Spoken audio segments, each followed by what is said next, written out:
Salut à tous, aujourd'hui j'ai décidé de vous faire une vidéo pour vous démontrer la puissance de la visualisation des données pour détecter les épidémies. Et pour ce faire, je n'ai pas d'autre choix que de partager mon écran et je vais utiliser également mes données, des articles publiés que j'ai publiés il y a de cela quelques années, pour vous montrer comment on peut utiliser les données génomiques pour inférer des épidémies ou alors la transmission d'une bactérie ou d'un micro-organisme d'une espèce à une autre ou d'un individu à l'autre. Alors, plongeons dans le vif du sujet. Comme je l'ai dit, j'ai pris des articles qui sont à moi. Je suis partie sur Google Scholar, j'ai tapé mon nom et j'ai cherché des articles que je sais que j'ai utilisés, dans lesquels on a utilisé de la génomique et de la phylogénomique en particulier pour détecter des épidémies ou alors la transmission des micro-organismes. Dans ce cas d'espèces, c'était des bactéries, entérobactéries en particulier. Et donc, dans cet article, vous voyez, on a cherché les entérobactéries E. coli et Escherichia coli. Je vous passe l'histoire de l'article.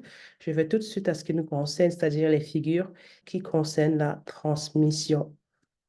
Et par exemple, lorsqu'on fait de la phylogénie ou alors de la visualisation de données génomiques, on a ce genre de représentation, on appelle des arbres phylogénétiques.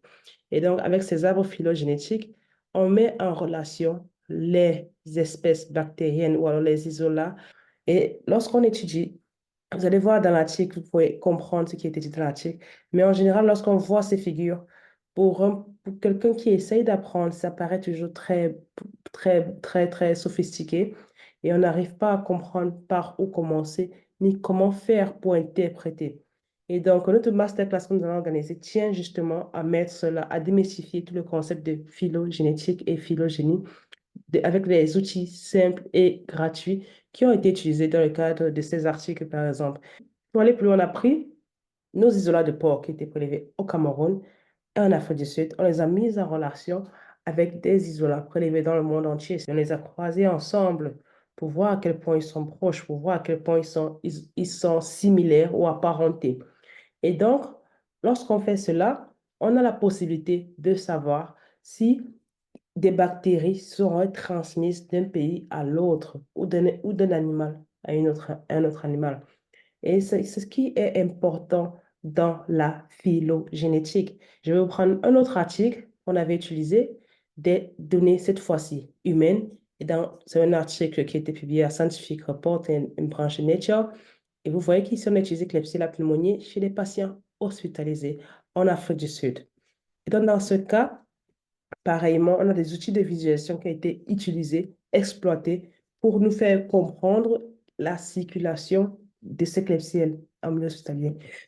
Et en faisant ça, on en revient avec toujours un arbre phylogénétique pour comprendre ce qui se passe dans les structures hospitalières ou alors dans les services hospitaliers qui ont été concernés. On peut inférer, on peut suggérer encore une fois que dans ces hôpitaux qui ont été concernés, il se pourrait qu'il y ait une souche de Klebsiella qui soit présente dans le milieu hospitalier. Je vais aller encore plus loin.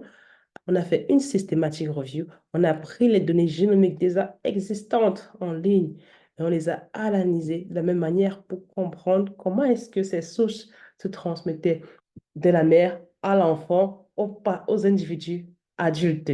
Et comprendre toutes ces transmissions pourrait nous permettre de prédire des mesures de prévention.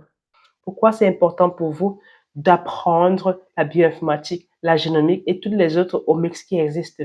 Et nous, on va vous démystifier ça en utilisant des cours et des outils purement gratuits que vous pourriez tester et directement implémenter dans votre vie courante et dans vos activités quotidiennes. Ne manquez surtout pas notre masterclass qui est prévu pour le 29 mai, 11 heures, heure du Cameroun, 12 heures, heure de Paris, et enregistrez-vous pour recevoir le lien vers le meeting. À plus!